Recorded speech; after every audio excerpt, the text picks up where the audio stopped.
मी राज मोहम्मद इनामदार बोलतोय। माझं सांगोल्यामध्ये 30 वर्षापासून मेकॅनिकल व्यवसाय आहे। माझ्याकडे एक्साइड आणि एम्ब्रॉयडरीची डीलरशिप आहे। माझी 3 दुकानं आहेत। मला 10 ते 12 वर्षापासून शुगर होती। मी पुणे जहांगीर हॉस्पिटल, सोलापूर, मिरज, अकलूज 5 ते 6 ठिकाणी मी शुगरवर औषधे घेतली।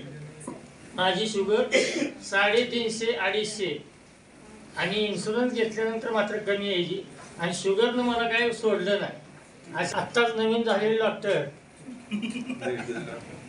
रमेश चौगले सर घरी आले आणि त्यांनी मला सांगितलं की राजूभाई, कारण ते त्यांचं वाहन आहे आणि वाहन त्यांचे असल्यामुळे माझ्याकडे कामाला असल्यामुळं ते आले माझ्याकडे आणि त्यांनी सांगितलं की तुम्ही संजीवनी आणि शुगर फ्री औषधी या। मी म्हणलं असलं कसलं असतं का, मी काय पैसे माझं पाण्यावर घालवायला तयार, पण काय त्याचा काय रिझल्ट लागत नाही का मला, तो काय माझ्याकडे येऊ नको।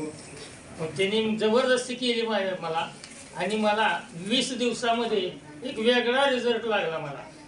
मी आशा सोडून दिली होती की आता आपली शुगर कधीही मेंटेन होणार नाही आणि आपण कधी माणसात येणार नाही। मी स्वतः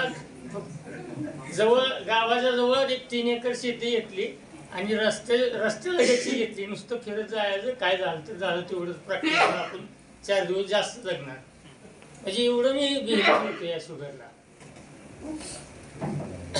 संजीवनीचा रिझल्ट असा लागला की मला जी 20 वर्षापूर्वी मी मोटरसायकलीवरनं 7 फूटवर उडून पडलेलो होतो। माझ्या 6 ट्रक होत्या, मी एका किन्नरला सोडायला आलो होतो ट्रकला। ते किन्नर माझ्यावर पडला आणि मी त्याच्या खाली पडलो, तर माझ्या बोटाला अशी खालच्या वजन मार लागल्यामुळं अशी सूज झालेली होती आणि त्याचा 6 महिन्याला मी त्याचं डॉक्टर ही काढायची, ते घाण काढायची आणि परत 6 महिन्यानं व्हायचं आणि कायम चालायला मला यायचंच नाही। तर त्या संजीवनीचा रिझल्ट असा लागला की ते 20 दिवसानंतर ते एकदमच प्लेन झाले।